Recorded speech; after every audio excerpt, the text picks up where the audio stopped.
Hi, 6th grade. This is your video recording of the book I Am Malala, which is the story of how one girl stood up for education and changed the world. This is the Young Readers edition, and it is written by Malala herself with the help of Patricia McCormick. Here's a picture of Malala. You may have seen her in different interviews. And remember, this book is based on the New York Times bestseller.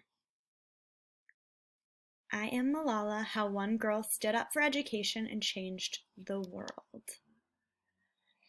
So I am going to be reading this book online. You have the actual book in front of you, so you are just going to read along, but keep in mind my version might look a little bit different. This book is dedicated to those children all over the world who have no access to education, to those teachers who have bravely continued teaching, and to anyone who has fought for their basic human rights and education. In your book, next to the table of contents, there is this map that we have. It shows us the country of Pakistan, which is in the Middle East, and it zooms into this specific region where Malala is. So as we're reading the book, if you want to refer back to this map to see where everything is taking place, you may do so. I'm going to begin reading at the prologue. When I close my eyes, I can see my bedroom. The bed is unmade, my fluffy blanket in a heap because I've rushed out for school, late for an exam. My school schedule is open on my desk to a page dated 9 October 2012, and my school uniform, my white shalwar and blue kameez, is on a peg on the wall waiting for me. I can hear the neighborhood kids playing cricket in the alley behind our home. I can hear the hum of the bazaar not far away, and if I listen very closely, I can hear Safina, my friend next door, tapping on the wall we share so she can tell me a secret. I smell rice cooking as my mother works in the kitchen. I hear my little brothers fighting over the remote, the TV switching between WWE SmackDown and cartoons. Soon I'll hear my father's deep voice as he calls out my nickname, Jani, he'll say, which is Persian for dear one. How was the school running today? He was asking how things were at the Kushal School for Girls, which he founded and I attended, but I always took the opportunity to answer the question literally. Abba, I joke, the school is walking, not running. This was my way of telling him I thought things could be better. I left that beloved home in Pakistan one morning, planning to drive back under the covers as soon as school let out, and ended up a world away. Some people say it is too dangerous for me to go back there now, that I'll never be able to return. And so, from time to time, I go there in my mind. But now another family lives in that home. Another girl sleeps in that bedroom, while I am thousands of miles away. I don't care much about the other things in my room, but I do worry about the school trophies on my bookcase. I even dream about them sometimes. There's a runners-up award from the first speaking contest I ever entered, and more than 45 golden cups and medals for being first in my class in exams, debates, and competitions. To someone else, they might seem mere trinkets made of plastic. To someone else, they may simply look like prizes for good grades. But to me, they are reminders of the life I loved and the girl I was before I left home that fateful day. When I open my eyes, I am in my new bedroom. It is in a sturdy brick house in a damp and chilly place called Birmingham, England. Here there is water running from every tap, hot or cold as you like. No need to carry cans of gas from the market to heat the water. Here there are large rooms with shiny wood floors filled with large furniture and a large TV. There is hardly a sound in this calm, leafy suburb.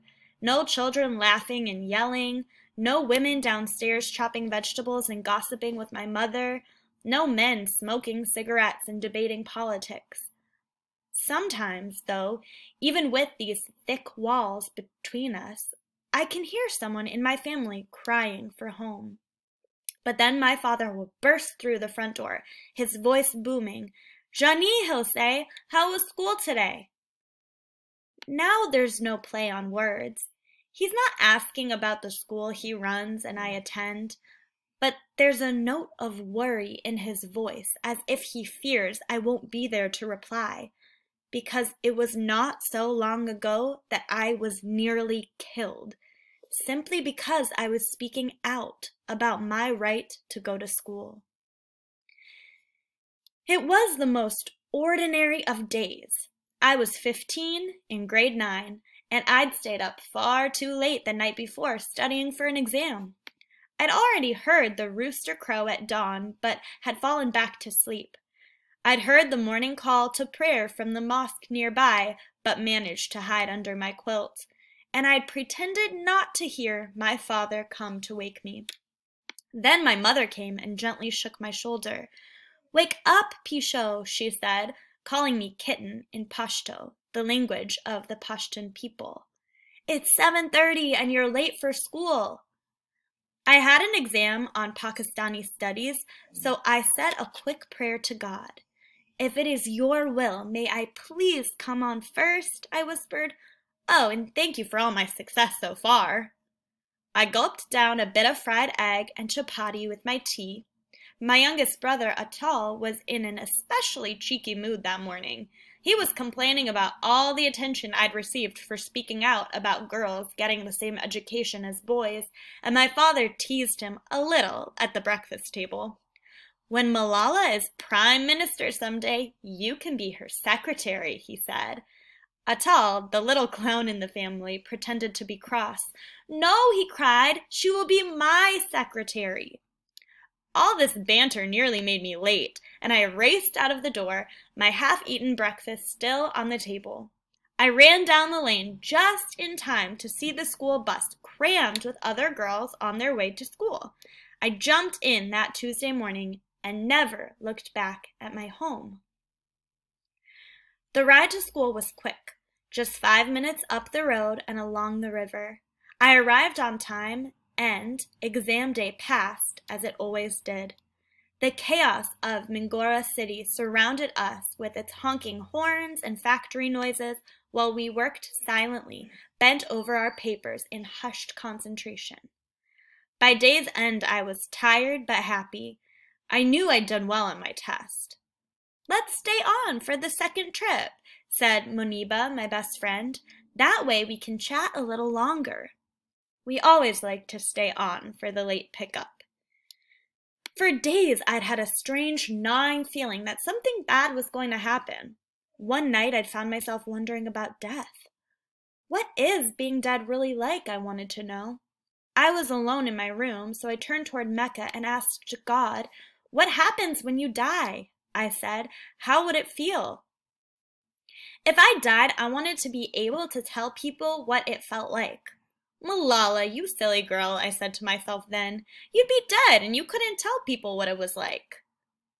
Before I went to bed, I asked God for one more thing. Can I die a little bit and come back so I can tell people about it? But the next day had dawned bright and sunny, and so had the next one and the one after that. And now I knew I'd done well on my exam. Whatever cloud had been hanging over my head had begun to clear away. So Moniba and I did what we always did. We had a good gossip. What face cream was she using? Had one of the male teachers gone for a baldness cure? And now that the first exam was over, how difficult would the next one be? When our bus was called, we ran down the steps. As usual, Muniba and the other girls covered their heads and faces before we stepped outside the gate and got into the waiting Dina, the white truck that was our Kusho school bus. And as usual, our driver was ready with a magic trick to amuse us. That day, he made a pebble disappear. No matter how hard we tried, we couldn't figure out his secret. We piled inside, 20 girls and 2 teachers crammed into the 3 rows of benches stretching down the length of the Dina. It was hot and sticky, and there were no windows, just a yellowed plastic sheet that flapped against the side as we bounced along Mingora's crowded rush-hour streets. Haji Baba Road was a jumble of brightly colored rickshaws, women in flowing robes, men on scooters, honking and zigzagging through traffic. We passed a shopkeeper butchering chickens, a boy selling ice cream cones, a billboard for Dr. Humayun's Hair Transplant Institute. Muniba and I were deep in conversation. I had many friends, but she was the friend of my heart, the one with whom I shared everything. That day, when we were talking about who would get the highest marks this term, one of the other girls started a song, and the rest of us joined in. Just after we passed the Little Giant Snack Factory and the bend in the road, not more than 3 minutes from my house, the van slowed to a halt. It was oddly quiet outside. "It's so calm today," I said to Muniba. "Where are all the people?" I don't remember anything after that, but here's the story that's been told to me. 2 young men in white robes stepped in front of our truck. "Is this the Kushal school bus?" one of them asked. The driver laughed. The name of the school was painted in black letters on the side. The other young man jumped onto the tailboard and leaned into the back where we were all sitting. "Who is Malala?" he asked. No one said a word, but a few girls looked in my direction. He raised his arm and pointed at me. Some of the girls screamed, and I squeezed Muniba's hand. "Who is Malala?" I am Malala, and this is my story.